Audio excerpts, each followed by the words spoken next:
we'll see how my blood pressure and everything's doing, and I'll keep Awesome. you. Awesome. Yeah, they said it sounded good, right, when you're on the phone with her? Oh, yeah, when I put the communication through the my chart with her, I let her know some of the numbers and how it's fluctuating, and she said that's what they want. They want it to come down and they want it to fluctuate throughout the day. It doesn't need to be at that steady high numbers. Awesome. That's good. That's good. Well, hey, Lane made it. She missed her first herb talk last week. Yeah, we missed you last week, Lane.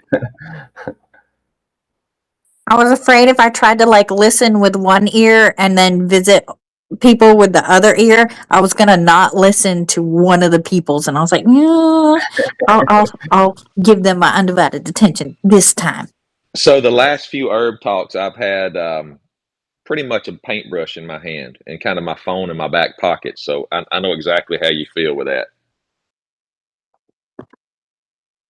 That's Yeah, funny. I was gonna take today and go walking and listen to it, but it's been sprinkling out, so I don't get to do. Yeah, it's rained pretty hardcore down here. We I had a dream that the whole roof that I just put up fell down, and I was like up and down all night, just worried about it. But So I guess I it's still standing. it's still up there, yeah. For now, yeah. It's just every time I build something like that, it's kind of scary. You gotta sit back and hope that it all doesn't crumble down in a windstorm. But Yep. I think it's going to stand for the most part. Just make it extra secure. Have your Yeah. dad weld it to the thing like he welded everything else. Well, you can't weld wood, but we can figure something out. No, Metal it's plates pretty on it. stable. What's that?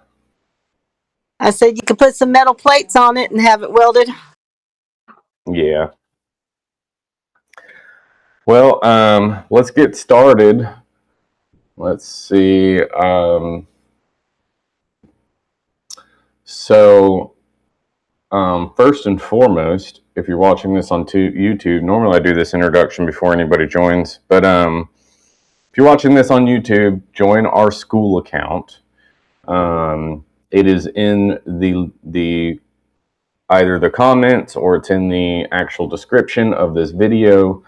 So join us on school. You get to participate in the herb talk and ask questions and have a little powwow like what we just did, and it's a lot of fun. But everybody learns something from everybody, which is really awesome. And you get to communicate live, which is fantastic. So, but you also get entered into a giveaway every single month. So every time you join Herb Talk, you get entered into the giveaway, one entry. So that's the only way to actually get into the giveaway. We've given away, 3 things now? And first was Reishi, second was, what was the second one? Oh, the Parasite Cleanse. And then the third was the anti-inflammatory stuff, Inflamease. And this one, I'm not sure what we're going to be giving away yet, but you have to join the next one to find out. I'll know by the next one, usually about the second week or so, or second or third, middle of the month, I usually know. So, and it usually pertains to something that we're doing specifically. I was going to give away the gut health protocol, and I might just do that. I know some of you have gotten the gut health protocol and started using it, which is awesome. But a lot of times y'all have other people in your lives that also need to go through it, so I might just give that away as well. And you know what? Go for a second round on it. It's not going to hurt. It's only going to benefit. Don't have to, but it's good to have. So today we're jumping into inflammation and taking kind of a deeper dive into inflammation. So last week we took a deeper dive into the immune system. Today we're going a little bit deeper into inflammation and everything around that. Next week starts our phase 2 of this, which is epigenetics, right? We're going to talk genetic factors, those sort of things. We're going to go through why it doesn't matter. Yes, we're going to go through it, learn about it, and then why it doesn't matter. Why it matters, but why it also doesn't matter, right? Everyone thinks that they're beholden to their genetics, and that's just not the truth, right? In God's infinite wisdom, He made us adaptable to different situations and different environments. And thank God He made us adaptable, because if He didn't, every single little change we would just kill over, right? So our body wouldn't be able to handle it. So He made us extremely resilient, and but He made us with the ability to heal. Our body naturally heals itself, and so that is the perspective that we take on our bodies, is that it naturally wants to heal as long as you give it what it needs, do the right things for it. It will heal, and that is God's design. So inflammation is not inherently harmful, right? It is a perfectly normal process, right? The body's healing response, basically. It is how the immune system responds to injury, infection, and stress. And the problem arises when this response does not turn off appropriately, right? So acute inflammation is short-term protective. It occurs in response to specific triggers, such as injury or infection. But during this process, immune cells are activated. Blood flow increases, and inflammatory signals are released to address the problem. So once the threat is resolved, the inflammatory response subsides and the body returns to baseline. Chronic inflammation is different, though, right? It persists, it keeps going. Low grade and often not tied to a single clear injury or infection. Instead of turning off, the inflammatory response just remains active over time. And this ongoing activation can lead to tissue damage, immune dysregulation, and the development of chronic conditions. So, including autoimmune disease, right? At a biochemical level, we're going to nerd out for a second. At a biochemical level, inflammation is driven in part by arachidonic acid pathway. So arachidonic acid is fatty acid stored in cell membranes. When cells are activated by stress, two primary enzyme pathways, cyclooxygenase, or COX, and lipooxygenase, or LOX. The COX pathway produces compounds called prostaglandins. People have probably heard of that term if you've been around health at all, which are involved in pain, fever, inflammation. And then the LOX pathway, the LOX pathway, produces leukotrienes, right? Which are also inflammatory and play a role in conditions affecting lungs, joints, gut, stuff like that, right? So when these pathways are overactive, they contribute to sustained inflammation. Many inflammatory strategies, including certain medications and herbs, work by influencing these two pathways, right? So we know turmeric is one of them. We've gone over how it affects it. We know that my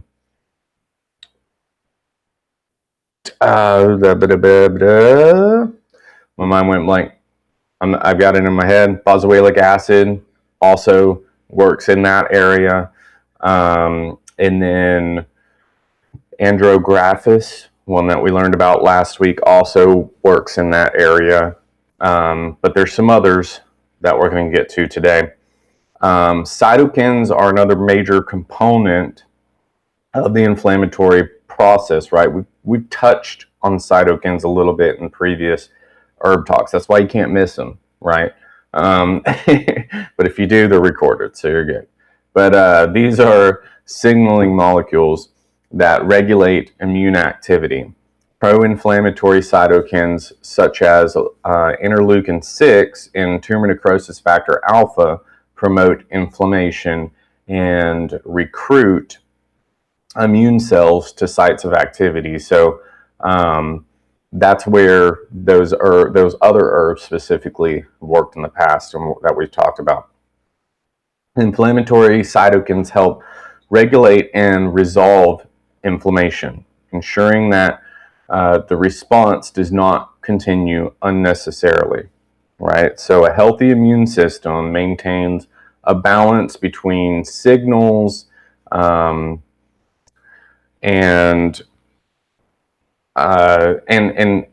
between these signals and chronic inflammation. This balance is disrupted, right? So in pro-inflammatory signals dominate. I'm just going to throw this out here. A lot of what we eat nowadays are pro-inflammatory signals in the story, which is why we're just everybody's in chronic inflammation, basically, because of all the inflammatory signals we're constantly throwing at our body. So having a low inflammatory diet is key, especially for autoimmune disease, but really for a lot of disease stems from this action right here. So inflammation can also be measured through laboratory markers. C-reactive protein, or CRP, is produced by the liver in response to inflammation and is commonly used as a general marker of systemic inflammation. So erythrocyte sedimentation rate, or ESR, measures how quickly red blood cells settle in a test tube, so which can indicate the presence of inflammation in the body. These are some of the tests that they do. Interleukin 6 is a more specific cytokine marker that reflects active inflammation signaling. So elevated levels of these markers can indicate ongoing inflammation, although they do not always identify the cause, right? It doesn't really ever identify the cause. It just lets you know that, hey, you're in constant inflammation, basically. It's good to know. But you pretty much know. You don't. So I tell people this all the time. You don't have to be diagnosed to heal, right? You don't even have to know that there's anything going on with you in order to heal. You just have to do the right things, and then you'll heal. Are there specific things that help serious conditions? Yeah, of course. But serious conditions have symptoms that are serious, right? And so you know if you have something wrong with you, and based off of your symptoms, based off your lifestyle, based off your environment, and based off your history, right? You can figure out what the cause is. Problem is that doctors do not take the time to go through all of those measures and learn who you are. Right? They don't go through your family, like how you were grown, how you grew up and everything, any trauma you may experience. They don't go through, they basically have a series of tests, right? They ask you, do you have family history of this? But does that really matter? No, kind of not really, right? You can break that easily, right? You can break those family curses. That's usually just dietary and environmental factors that everybody was in the same environment, and that's how you grew up. So you can break those family curses of health, right? Now, so you don't have to be diagnosed to heal. You just have to eat correctly. You just have to do the right things. Everybody can start detoxing. Everybody can get their gut right. Everybody can eat, a carbohydrate, minimal sugar diet.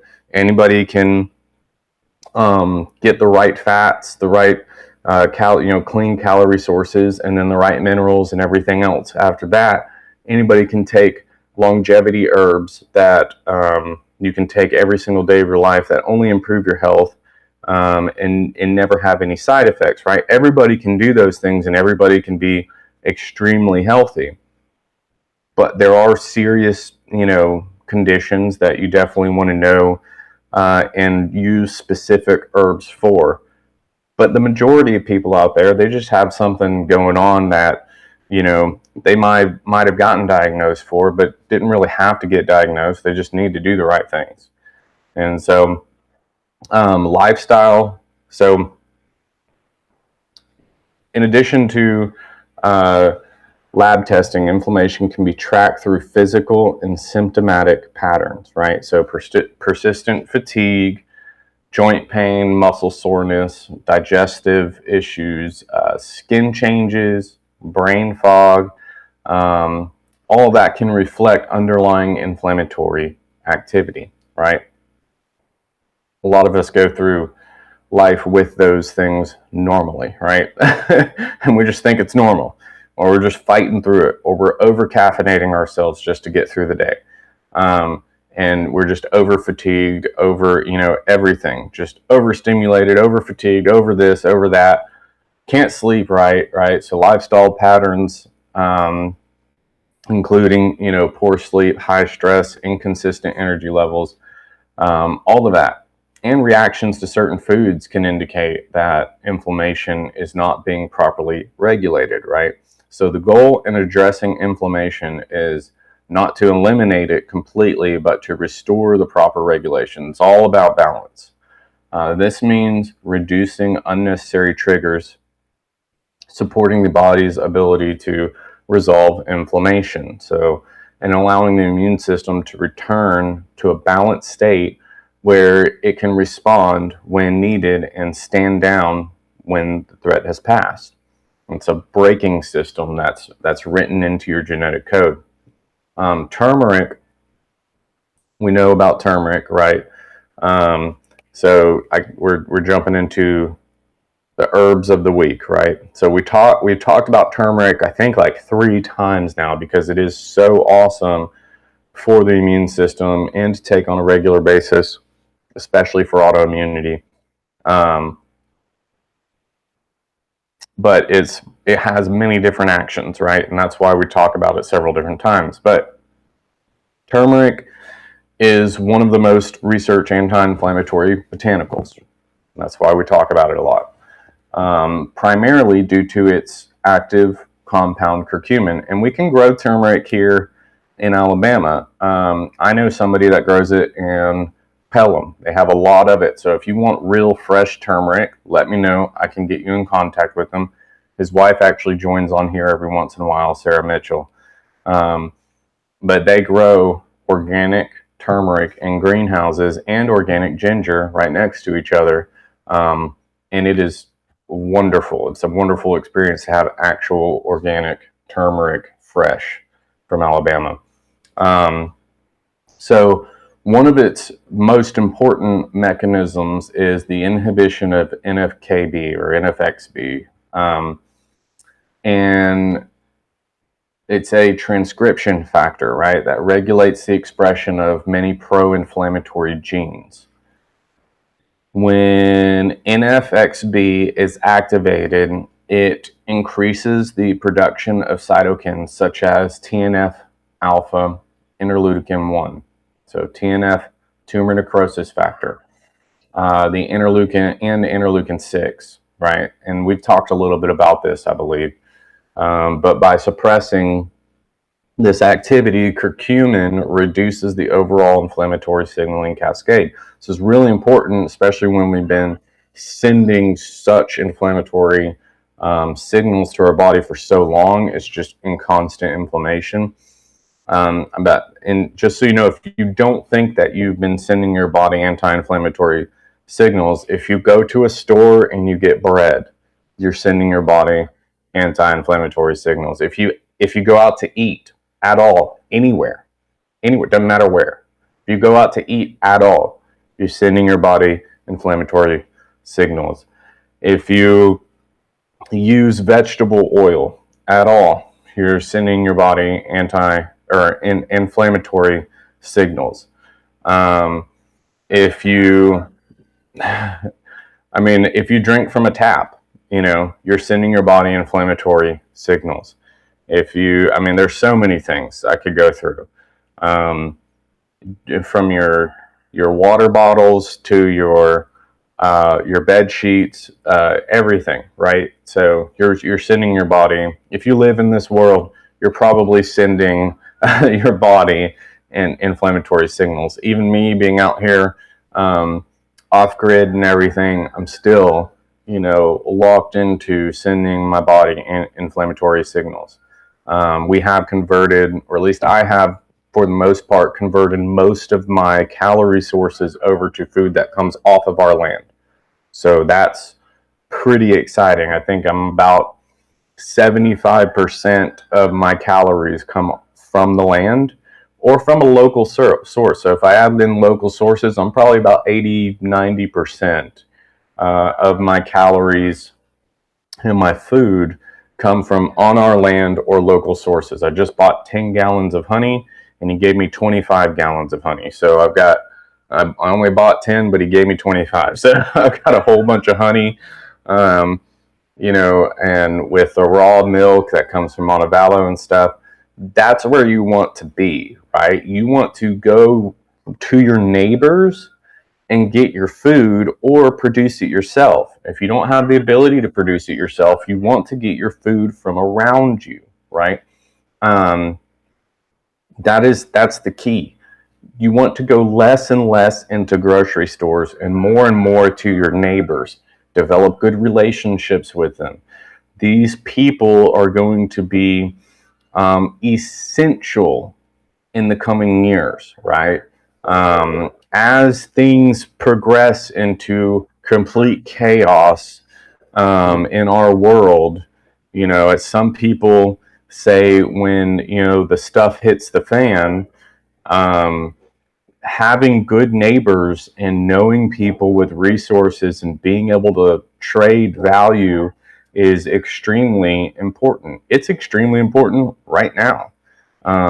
As beef hits an all-time high, all these things, all these factors going on where it's just super difficult. I had no idea. I'm so out of this whole world of like buying stuff from the grocery store. I went to go get some kombucha, right? Because I'm about to start making some of my own because I have so much honey. But I went to go get some kombucha and I looked at the beef prices and it is outrageous. I don't know how anybody lives off of that. That's why everybody's going vegan, I guess, because they can just eat salad and not have to pay for beef. It's crazy. But and then I saw, I'd seen some of that fake meat stuff too in Publix. That was weird. But the prices are outrageous. But I can buy a whole cow or a half cow or whatever, get a deep freezer, and I've got plenty of meat. And so that's where, a lot of our calories come from, or with a few chickens, we have more than a few. But most people don't need that many, right? If every household in America had 3 laying hens, don't even have to have a rooster, right? You don't have to have a rooster to get eggs. I don't know if everybody knows this or not. But 3 laying hens in every household in America, we'd put the egg industry out of business. They wouldn't have a need to exist. Just 3 laying hens. That's it. That's almost 3 eggs every single day, right? Some days you might get 2, but 3 eggs pretty much every single day for every household in America. Most households don't eat that much eggs. And the households that don't, they give to their neighbor, right? But yeah, and then I have a theory as well that 3 fruit trees in every single lawn would get rid of most of the farming, the agriculture in fruit trees. And then if you have even a 1/4 acre in every neighborhood of food growing, it would get rid of most of the agriculture that we survive on today. It's wild to me that we live in one place and then we go way out here into,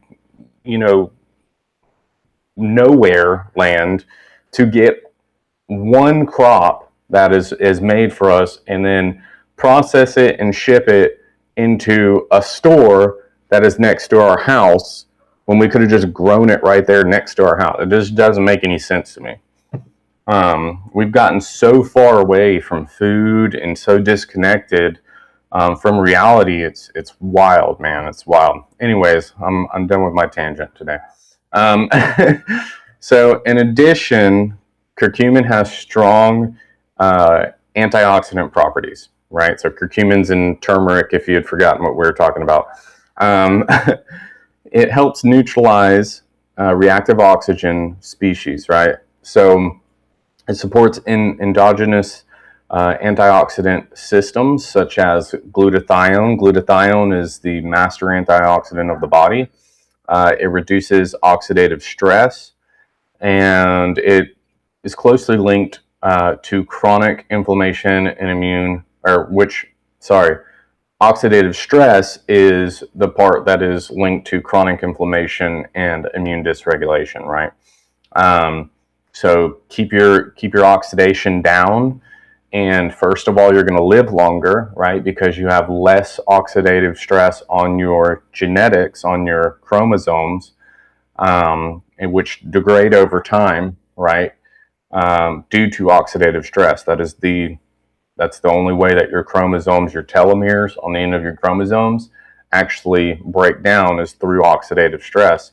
So you are able to limit that, and there is a way to actually put telomeres back onto the ends of your chromosomes a little bit, right? So you can actually reduce your biological age by about 10 to 15 years. Proven fact, and I can show you how to do that if you're interested. So one limitation of curcumin is its low bioavailability, right? So when taken, it's poorly absorbed and rapidly metabolized, right? So and quickly eliminated from the body. But pepperine from pepper, the active compound in black pepper, significantly enhances curcumin absorption by inhibiting its breakdown in the liver and increasing its bioavailability. So that's why normally they're taken together. Standardized extracts of 95% curcuminoids are commonly used, and then they're used with black pepper or pepperine extracts. So typical dosing ranges from 500 to 1,000 milligrams, taken 1 or 2 times daily. And I like to mix other herbs with that, like boswellic acid, which I've gone over in the past. So this is one that everybody knows about as well, ginger. And like I said, ginger and turmeric together, grown in here in Pelham. So it's a really good combo. Ginger also has significant anti-inflammatory effects. But who's taking ginger every day? Raise the hands, anybody?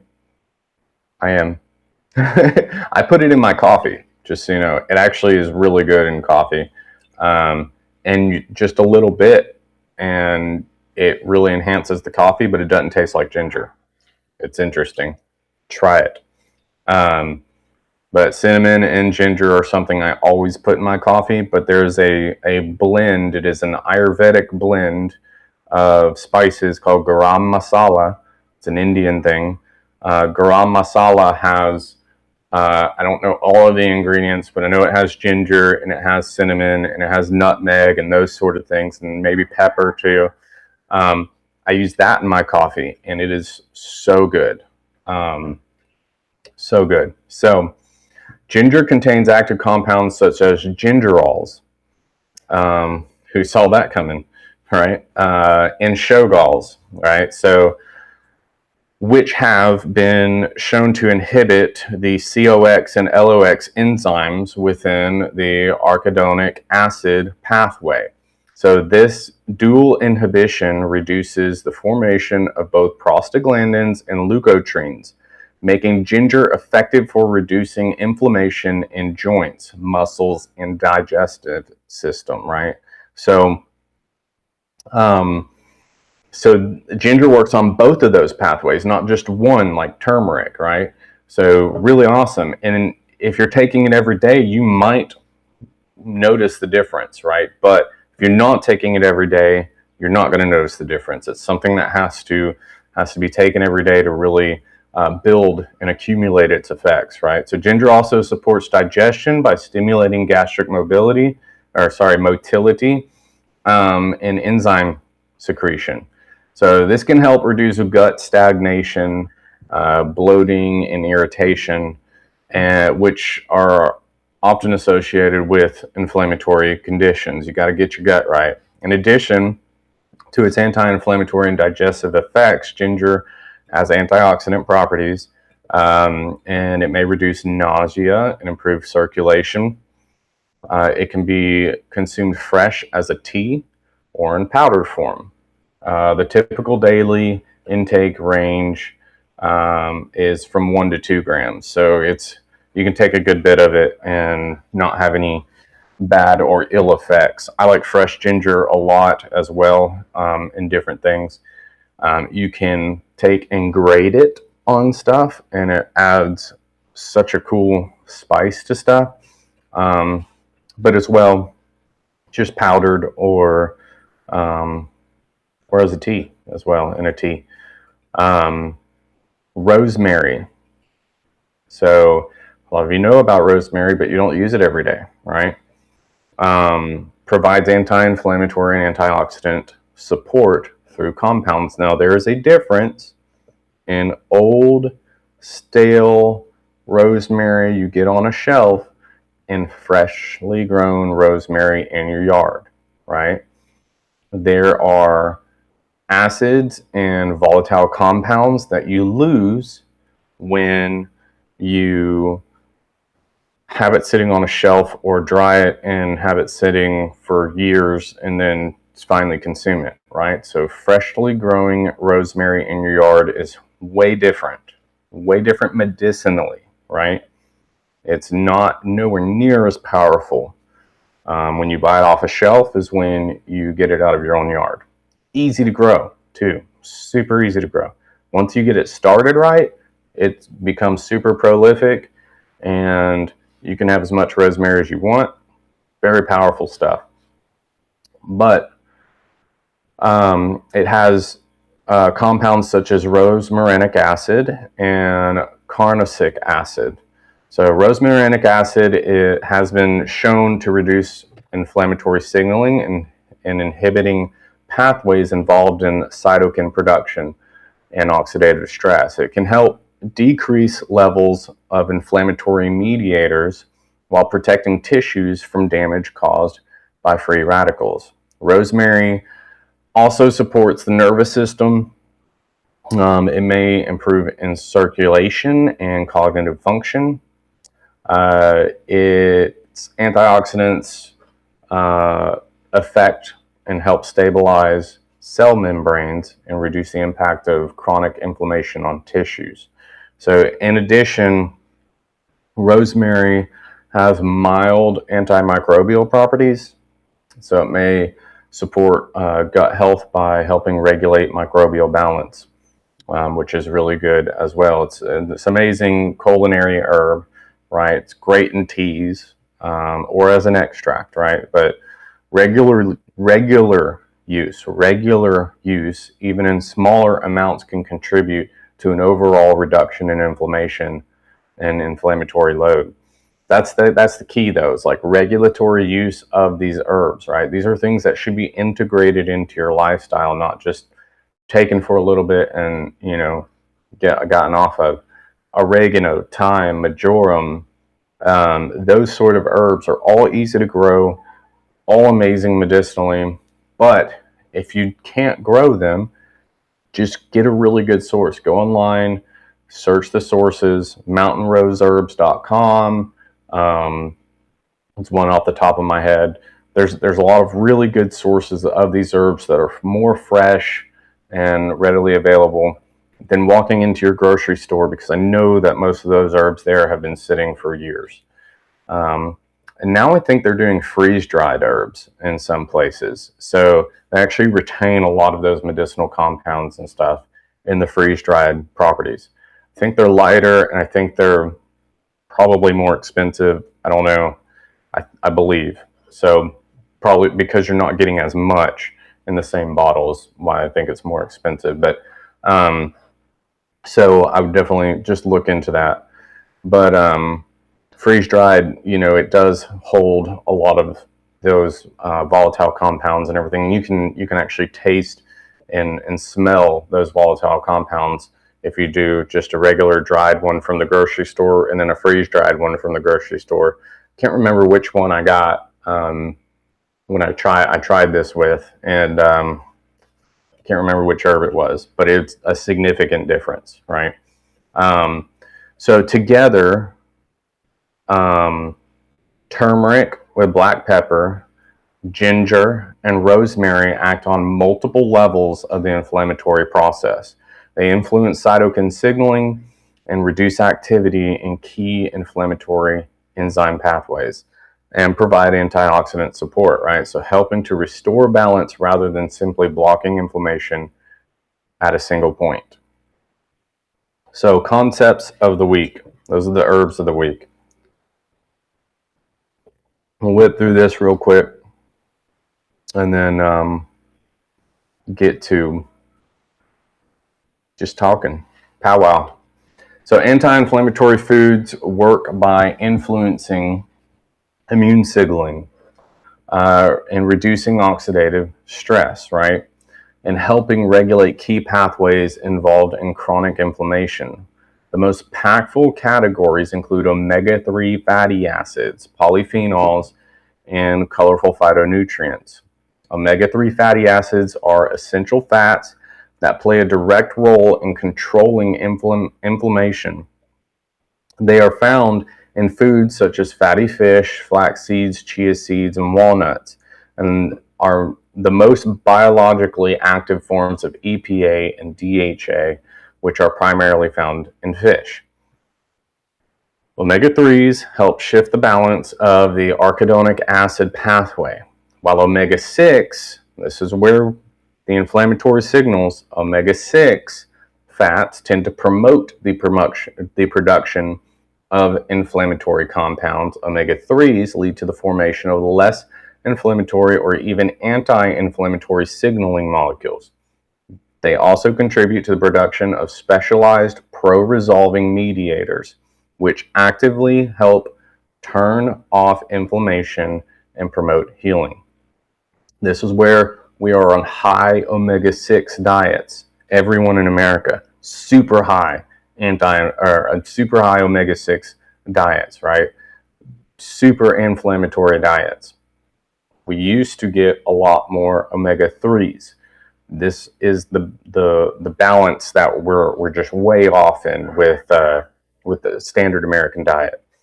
And even people that are trying to eat healthier fall into this trap a lot, right? So in addition, omega-3s can reduce production of inflammatory cytokines such as TNF-alpha, interleukin-6. This makes them particularly important in conditions where chronic inflammation is present. Polyphenols are plant compounds with strong antioxidant and anti-inflammatory effects. They are found in foods such as berries, green tea, dark chocolate, so cacao, olives, and certain herbs and spices. Polyphenols help reduce oxidative stress by neutralizing free radicals, which can damage cells and contribute to inflammation. They also influence signaling pathways such as the NFXB, helping to reduce the expression of inflammatory genes, which we're going to get into next week. Many polyphenols also support the gut microbiome. They can promote the growth of beneficial bacteria, which in turn produce compounds that strengthen the gut lining and regulate immune function. So colorful phytonutrients are closely related to polyphenols, and they're found in fruits and vegetables with vibrant colors. These include compounds such as carotenoids, flavonoids, anthocyanins, and different colors often represent different types of beneficial compounds, right? For example, orange and yellow foods contain carotenoids, like beta-carotene, which support immune function and antioxidant defenses. Red and purple foods, my favorite, contain anthocyanins, which have strong anti-inflammatory and vascular protective effects. Green vegetables provide chlorophyll and other compounds that support detoxification, chelation, and at the cellular health, right? So these phytonutrients help protect cells from damage, regulate immune signaling, and reduce overall inflammatory burden on the body, right? A diet rich in these foods provides a steady input of compounds that support the body's ability to manage inflammation effectively rather than blocking inflammation completely. They help guide it toward resolution and maintain a more balanced immune response over time. This is important to note, right? In your diet, beef that has been grass-fed has a more gamey taste, has a grass-fed taste, right? Those are polyphenols locked into those muscles. Those are phytonutrients locked into those muscles, right? So if you're getting animals that are just fed a grain diet, they're not going to have all those phytochemicals, those nutrients locked in, right? So you're not, that's what that gamey taste is a lot of times when you get food from the wild, right? Deer, venison, stuff like that. It has more of that gamey taste. That's what those are. Those are polyphenols, phytonutrients, those sort of things that they were able to metabolize correctly. So it's important where your food comes from, where your meat comes from, right? It's not just, you know, any animal fat's better for you. That's not the case. So that's important. So movement, right? Gentle movement has a measurable effect on reducing inflammation and lowering markers such as C-reactive protein, the CRP that we talked about earlier, even without intense exercise, right? You don't have to exercise intensely. Walking, moving in any way, shape, or form improves circulation. When the body moves, blood flow increases, delivering oxygen and nutrients to tissues while helping remove metabolic waste products. This reduces local tissue stress, tissue stress, and lowers signals that would otherwise promote inflammation, right? Gentle movement also improves lymphatic flow. This is super important. The lymphatic system is responsible for clearing immune byproducts, toxins, and inflammatory compounds, but it does not have its own pump like the heart, right? It relies on muscle contraction and movement to circulate lymph fluid. Regular low intensity movement helps clear inflammatory mediators from the body more effectively. Where does cancer always pop up? Lymphatic system. Always. Always. That's where it metastasizes, because people are stagnant. They don't move. And all your lymph nodes, you have thousands of lymph nodes in your body, all have to do with your endocrine system, your detox pathways, all of that. And people that don't move, that are stagnant, get clogged up with toxins. They don't move toxins out of their body properly, and toxins produce cancer. So, toxins of all sorts, and parasites of all sorts, right? It's a lot of that. It's about, I'd say it's about half and half, either toxins or parasites, either one. But those are really the only two causes of cancer. So at the cellular level, movement influences cytokine activity. Muscle contractions release signaling molecules such as myokines. Some of these have anti-inflammatory effects and can help reduce levels of pro-inflammatory cytokines such as TNF-alpha and interleukin-6. When they are chronically elevated, gentle movement improves insulin sensitivity as well. So blood sugar regulation, elevated blood sugar, and insulin resistance are associated with increased inflammation. By stabilizing blood glucose levels, movement reduces one of the underlying drivers of chronic inflammatory signaling. Another important factor is the effect on the nervous system. So low intensity movement, such as walking, stretching, or light mobility work, supports parasympathetic activation. This is part of training that nervous system, that parasympathetic nervous system, training your body to get out of the sympathetic nervous system. So through diet, herbs, breath work, and movement, you can train your nervous system to get back into that calm, restful state. This reduces stress hormones such as cortisol, when they are chronically elevated, and helps to bring the body out of constant stress response, right? We're breaking that cycle. Since chronic stress is closely tied to inflammation, this shift contributes to lower inflammatory markers. Unlike high-intensity exercise, which can temporarily increase inflammation, gentle movement tends to reduce inflammatory load over time without placing additional stress on the system. This makes it especially beneficial for individuals with autoimmune conditions, right? So chronic fatigue.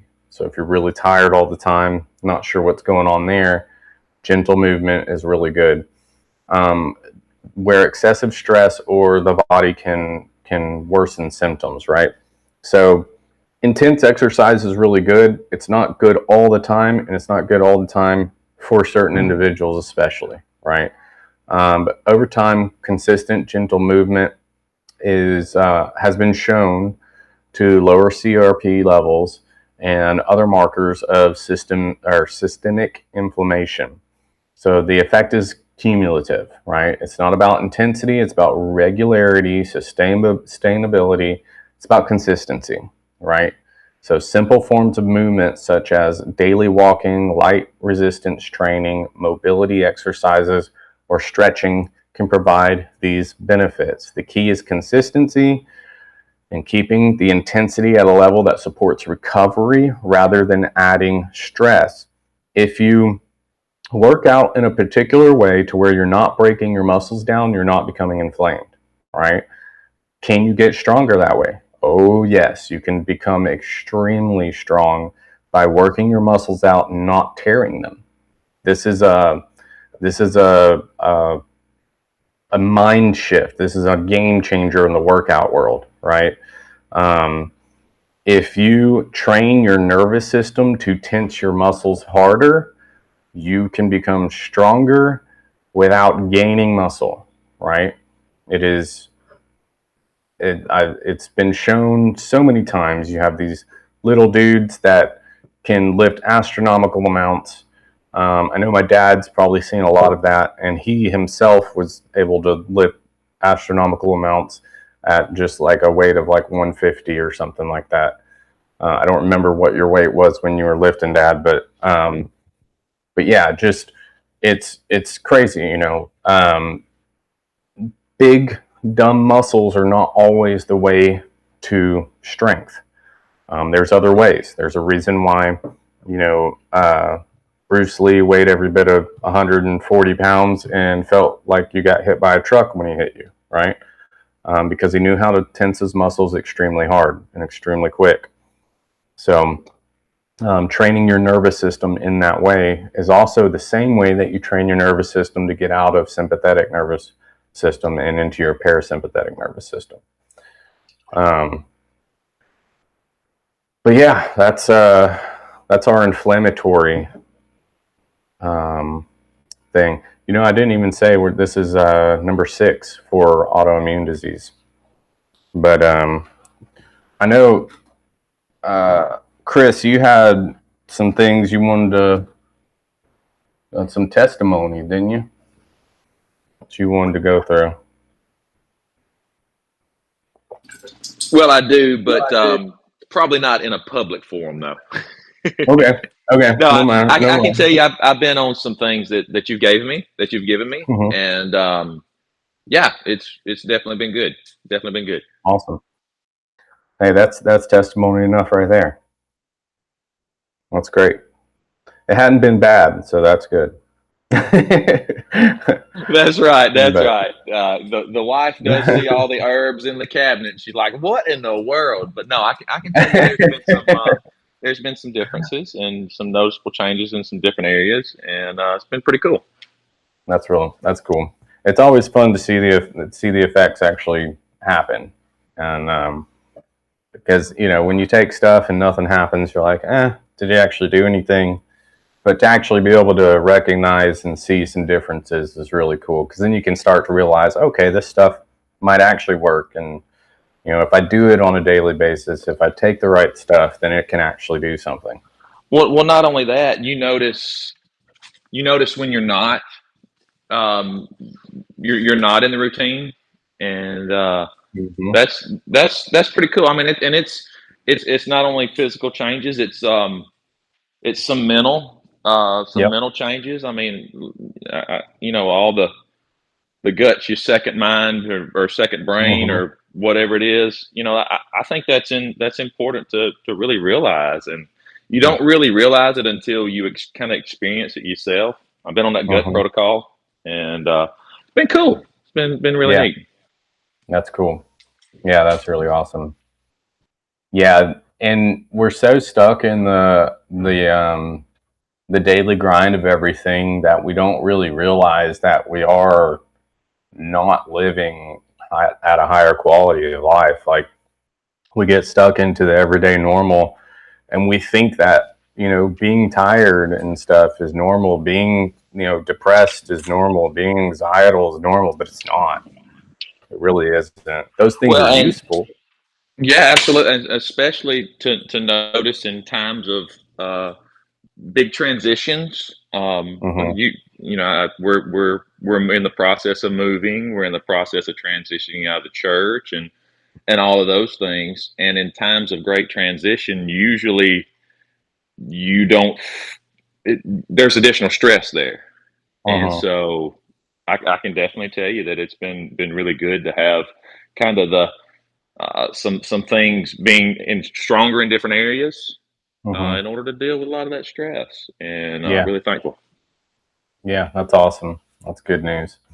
Yeah, and yeah, especially through stressful times, it's really important to have the things that God provided backing you up for sure. And now you got a whole now you have the whole system. You know, you got the herbs, you're getting the diet, you're getting. I mean, you've already had the prayer life and the prayer warriors and everything like that, you know, behind you. So you've got the whole thing now. So stress should be a lot easier to deal with and work through. Hey man, let's get over that Jordan, right? Yeah, exactly. Amen. Amen. Yep. It's all better when everything's working together. And so that's kind of the design though that God's put in place. We have all these different aspects that, sometimes we're so focused in one area that we lose it in another area, and we forget that God provided the things that we need, and we get wrapped up into one thing. And I talked about this last Sunday. Man, has it only been 1 week? Gosh dang. This week's been rough. But yeah, I talked about this last Sunday with the youth. I got so wrapped up into herbs when in my 20s, when I first initially started in health. I got so wrapped up into herbs and so wrapped up into what God created that I forgot to acknowledge the Creator. I worshipped the herbs. I worshipped the naturalism. I worshipped the things that God created rather than the Creator. And so sometimes, we get so locked into one area and we forget about the other area. And everything's important. Everything's important. But it's so important to acknowledge that it all came from God. He's the provider. And without that acknowledgement, we're missing a huge part of it. A huge part of it. So, any more questions or any more testimonies? I got a question. Yeah, I'm the queen of inflammation. yeah, um, and I've been told, and I haven't done it yet, but I probably should. That I should do gluten free. Why is yeah, gluten cause so much inflammation? What is in it that would cause that you to be so inflamed? yeah. Well, bread in general is pretty bad nowadays, right? Comparatively speaking to the way it was traditionally made.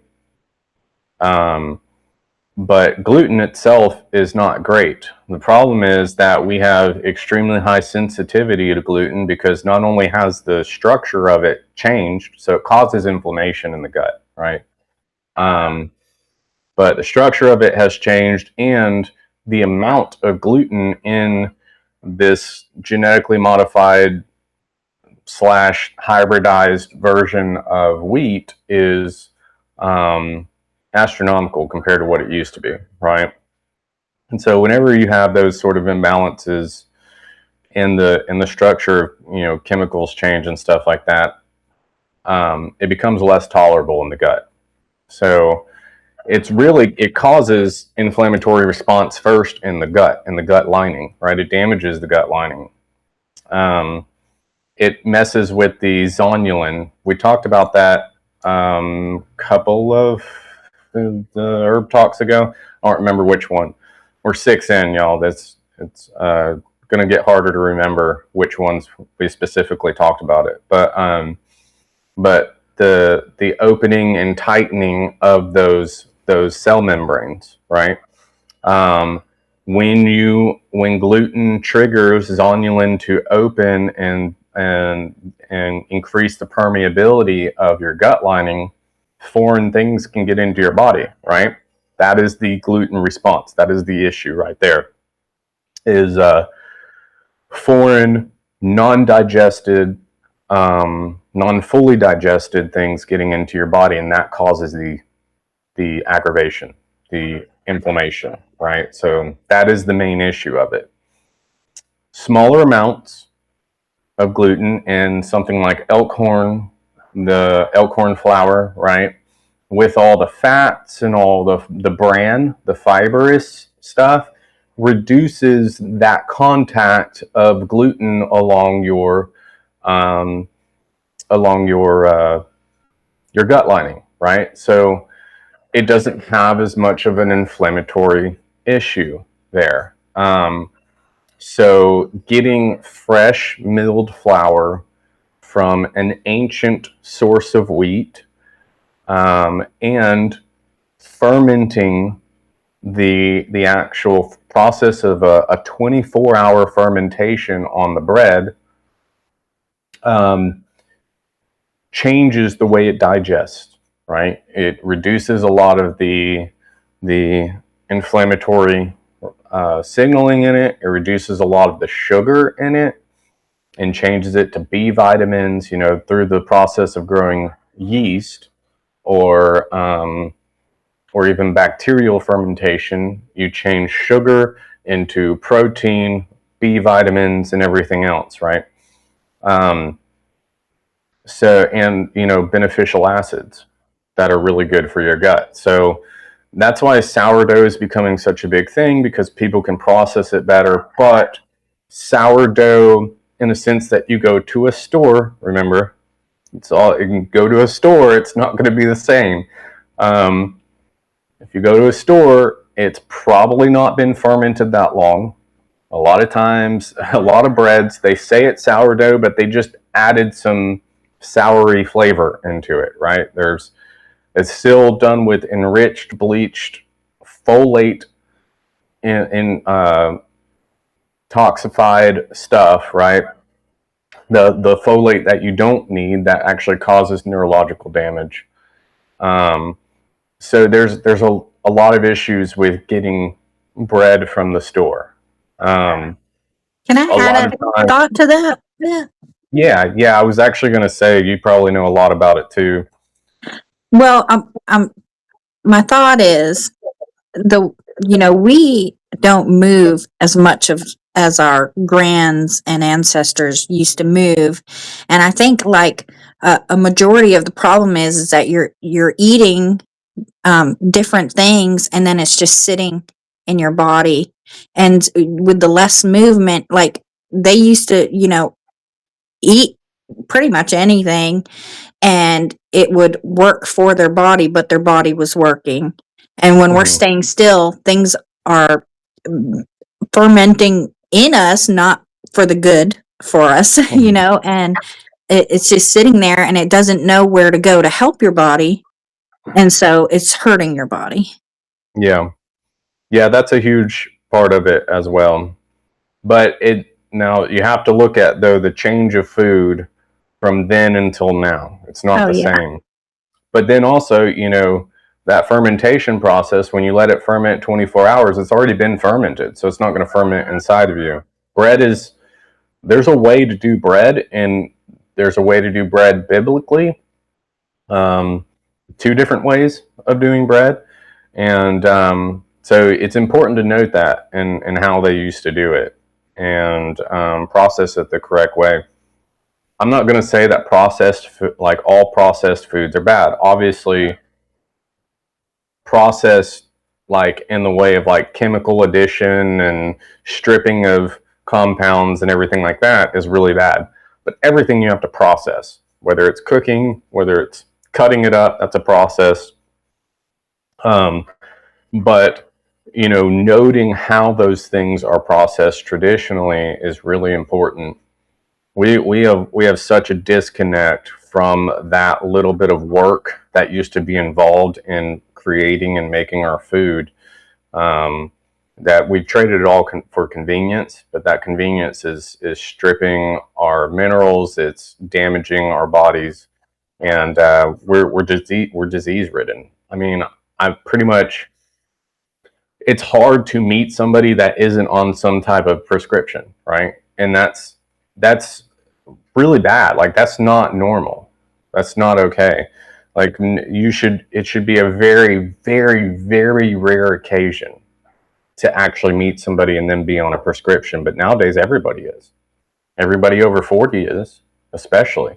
Nowadays, it's everybody over 10 years old that's on some type of prescription, whether it's a mental thing or whether it's an actual health issue like diabetes or something like that. There's countless children that have diabetes, and that's insane to me.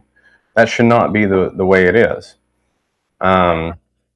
Just simple changes in diet can completely alter the way the next generation grows up, and we have to be informed about that.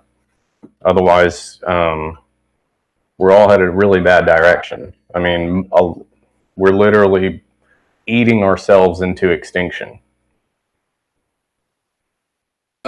So the distinction between processing and highly processed foods is very distinct. Highly Yeah. processed, like HFCS and stuff like that. Mm-hmm. Well, and also to note on the gluten thing, I forgot.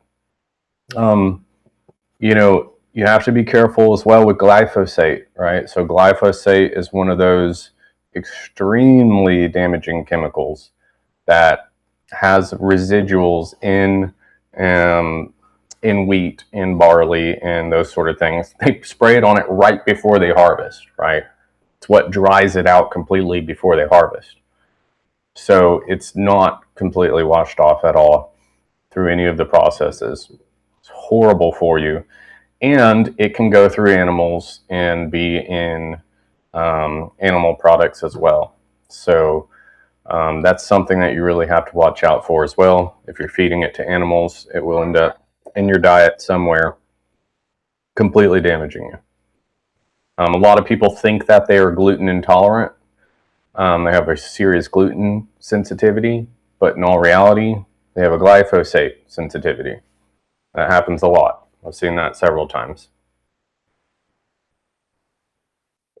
Which is why when they go to a better method of producing bread or anything like that, they find that they don't have any problems. When you're talking celiacs, though, that's different. Hey Matt, what kind of research have you done on rye? I sort of touched on it the other day, and I was wanting to look into it more. Pumpernickel, I think I saw an article about it that was indicating that it's not the traditional completely uh, broken down and destroyed wheat that we've been using all these years. It's something that actually has it's very hardy and it sounded like, from what I could tell, I got to go back and find it because I lost the article. That it's not anything like the wheat, but you can make bread out of it, and it's very nutritious. Have you done any research in rye? Yeah, rye is one of those that's, it's a little bit, it's like a more ancient grain as Mm. well. Okay. It's not necessarily one of these, hybridized, genetically modified grains. It kind of, there's a few of them out there that are like the elkhorn. I use the elkhorn because the elkhorn is where the main wheat has been derivative from, Mm-hmm. is the elkhorn.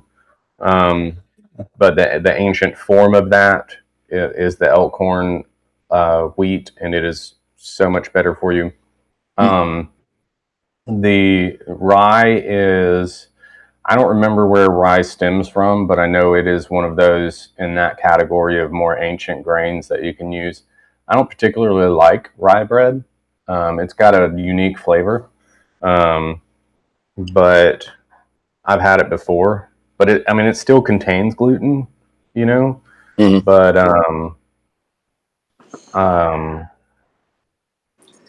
definitely is not like as, I would say it's not as Modified. modified as regular wheat. I didn't get the sense that it was modified at all. That it grew wild, and Mm-hmm. that it would actually last through really um, bad heat waves and droughts and all kinds of weather anomalies and such. That it would last through everything Mm-hmm. effectively. Yeah. Yeah, and it's got like a different version of gluten, but it still is similar, right? It's in its actions, and so it still has to be.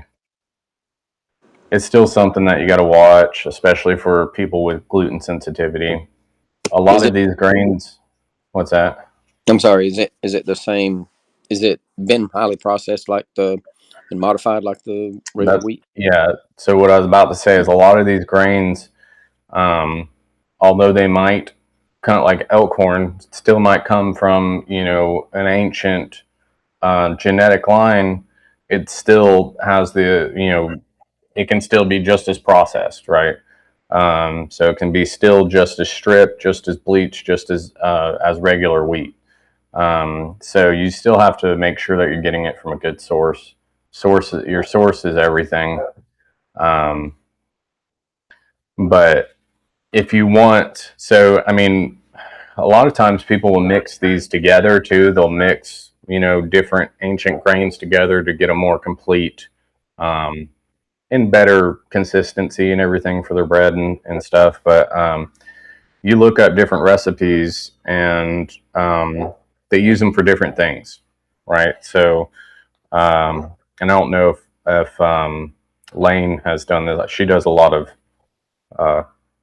uh, processing for like all this kind of stuff, but using different grains for different recipes for different things, like tortillas versus a loaf of bread versus a muffin versus whatever else you're going to cook or make with it. They use different breads in different ways, or different grains in different ways. But I was going to say, most people who buy like lawn grass are actually buying rye seeds. They just don't let yeah. it grow up enough to benefit from it because people like short green lawns. Mm-hmm. Yeah, I have rye out here. I have a winter rye, and I have and winter rye is really awesome. It grows up super green, and your grass is really green all winter. Um, but I also have a um, a perennial rye that comes back every year. And so yeah, here it is a winter deal. It likes cooler weather, but yeah, a lot of people do plant it for winter, especially like for hunting for like their plots and stuff. They'll plant rye fields. So yeah, I forgot about that. And most of like the store bought rye, um, they put caraway seeds in it, and that gives it that kind of dilly flavor.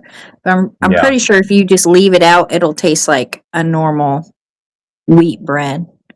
that's good to know. Yeah, I didn't know that. Yeah, that's good to know.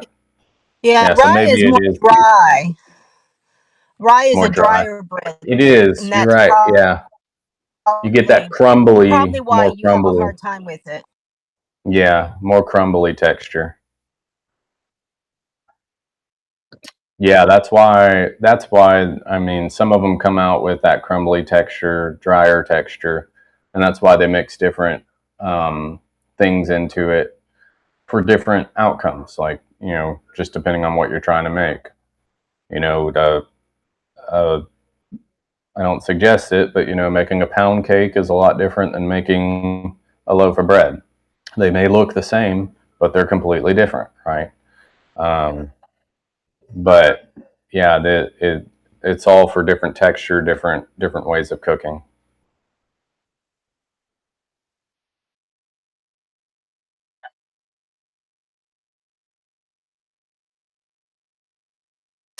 But anything else before we get off of here?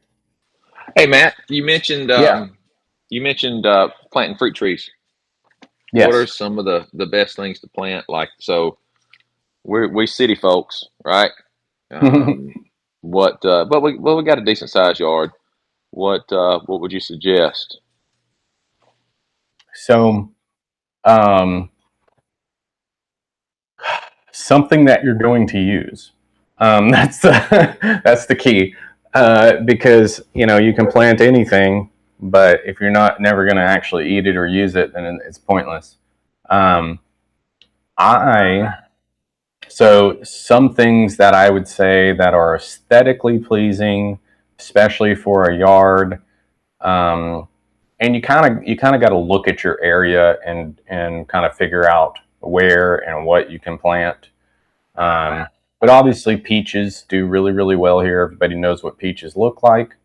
From here all the through the southern belt down here, peaches are a favorite and a really great one because everybody eats peaches.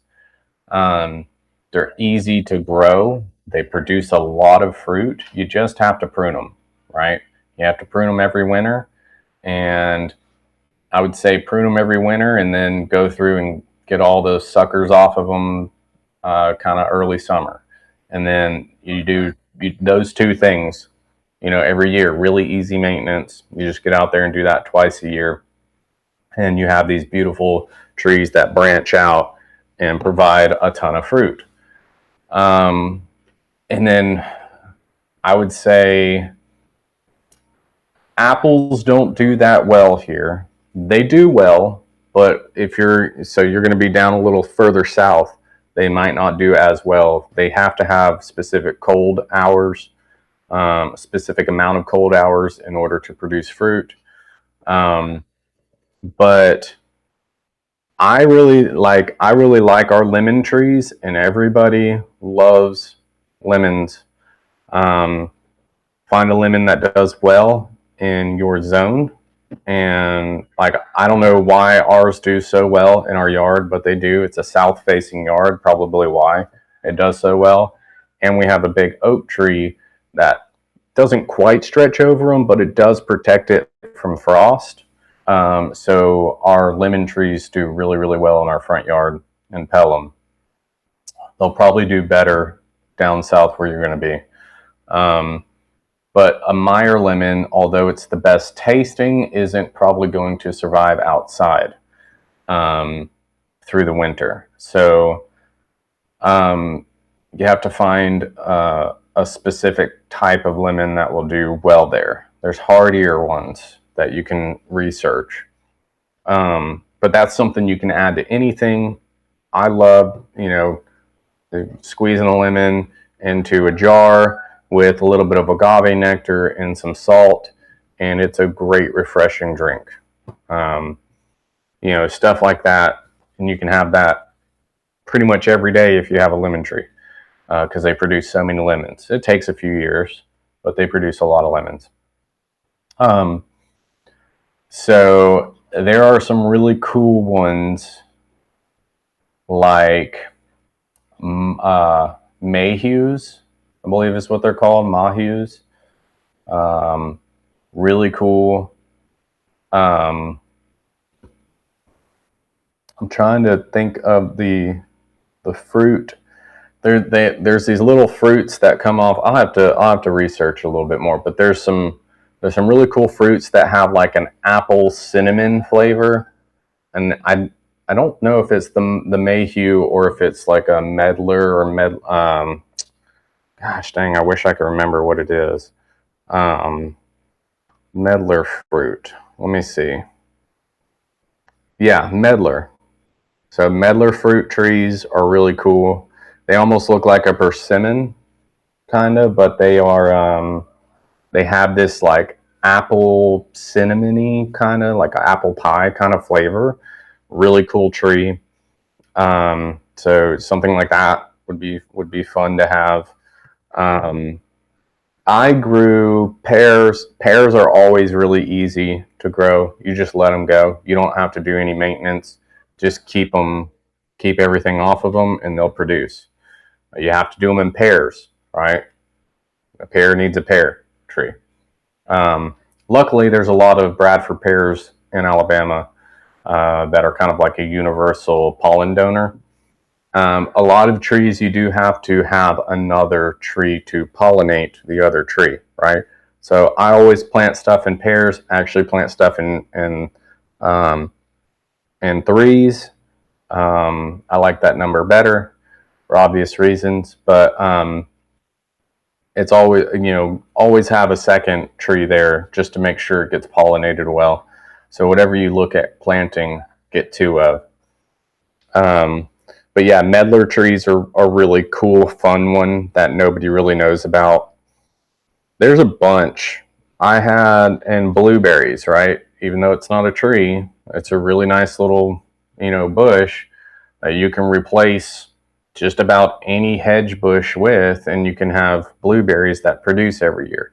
Um, our pastors, our past pastors that I gave a pink lemonade blueberry bush to, they're still getting blueberries off of it every year. That was 7 years ago, I think, 6 years ago that I gave that to them. So, I mean, pink lemonade blueberries are fun and awesome, and the kids love them. They'll be gone before you get home from work every single day, I promise. And let's see. Yeah, there's a bunch. What I like to do when I'm searching for fruit trees is there is a site, and you don't have to buy them off of here because they're really expensive, but it's a fun site to go to find trees that that grow in your area. It is a place called Fast Growing Trees. I believe this is it. Let me make sure. And you go to fruit trees. Yeah. So fast growing trees, right? And you can pick your zone, I'm pretty sure. Yeah. So you pick your zone right here. And if you don't know what your zone is, look at a zoning map. We are in zone 8A and 8B, and then down into 9 in the lower parts of Alabama, right? That's what determines what you're going to be able to plant and grow. It's a general rule. It's not always perfect. You can have microclimates in areas where you can grow things that you wouldn't normally be able to, but really good indicator as to what you're going to be able to grow. But you can select the trees in your zone, and you can just flip through and find some really fun, cool stuff, right? Make sure that when you're looking at it, it's disease resistant, all of those things that you want in a tree with less maintenance, right? So, but yeah, you can flip through and find some really fun stuff in there. You don't have to order it from there. You can just use that as a resource to figure out what you want and then find it somewhere else. But then there's a lot of local places like Petals to the Past, those sort of places that sell fruit trees and different things, and they know what grows really well in the area. So that's always an option as well. A lot of options though. A lot of fun ones. A lot of fun ones that the kids will love and enjoy, and that you can enjoy, and that you can make really cool stuff out of too and use. Oh, Cool. and one Thanks, that's Matt. really great. Yeah, one that's really great and easy to grow, fig trees. Fig trees are awesome. And they don't require another fig tree to fruit because they don't bloom. They don't have flowers. It's one of the few trees that actually produce fruit without ever needing pollination or anything.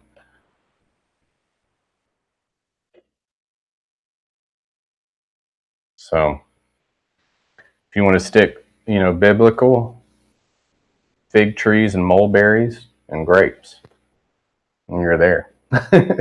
So, but all right, anything else? We've gone way past this time. Oops.